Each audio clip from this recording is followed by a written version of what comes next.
मर्यादा बनाम धमकी, किसके साथ जाएगी जनता?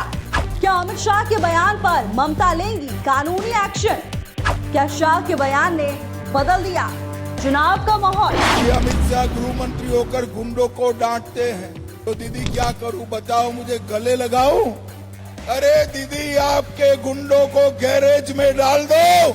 अगर बंगाल की माता बहनों को हाथ लगाया तो उनकी खैर नहीं है, खैर नहीं। तो 4 तारीख को उल्टा लटका कर सीधा कर।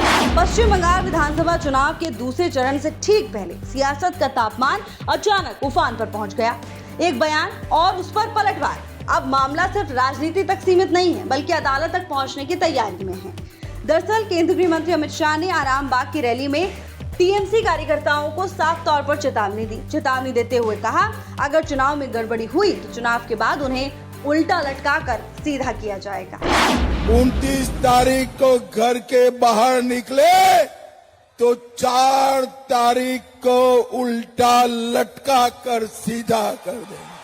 मैं गुंडों को डांटता हूं, ममता दीदी मुझ पर नाराज हो जाती हैं।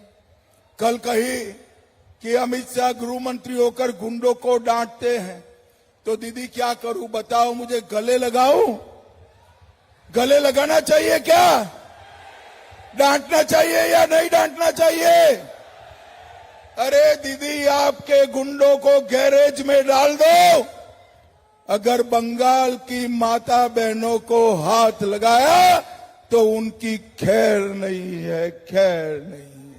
और फिर क्या था? बस यहीं से शुरू हुआ सियासी तूफान।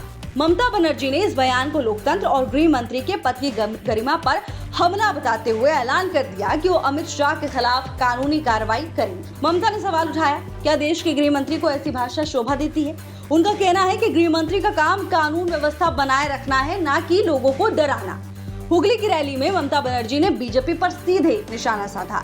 सीधा आरोप लगाया कि वो बंगाल को धमकी और डर के जरिए जीतना चाहती है, लेकिन बंगाल की जनता जवाब वोट से देगी।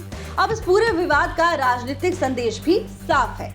एक तरफ बीजेपी से असामाजिक तत्वों के खिलाफ सख्त चेतावनी बता रही है, दूसरी तरफ टीएमसी से बंगाल की अस्मिता और लोकतांत्रिक प्रक्रिया पर हमला करार दे रही है। और यही वजह है कि ये बयान अब चुनावी मुद्दा बन चुका है। बंगाल में दूसरे चरण का मतदान 29 अप्रैल को होना है। हुगली और आराम बाग जैसे संवेदनशील इलाकों में ये बयान मतदाताओं पर कितना असर डालेगा, इस पर सभी की नजर है। ममता बनर्जी ने चुनाव आयोग से भी इस बयान का संज्ञान लेने की मांग की। साथ ही उन्होंने साफ कर दिया कि बंगाल की संस्कृति धमकियों से नहीं, सम्मान और संवाद से चलती है। अब बड़ा सवाल यही है, क्या अमित शाह का ये बयान बीजेपी के लिए फायदेमंद साबित होगा या फिर ममता बनर्जी से सहानुभूति और राजनीतिक लाभ में बदल देंगी? फिलहाल बंगाल की जंग अब सिर्फ वोटों की नहीं, बल्कि शब्दों और मर्यादा की भी बन चुकी है और इसका अंतिम फैसला 5 मई को जनता सुनाएगी।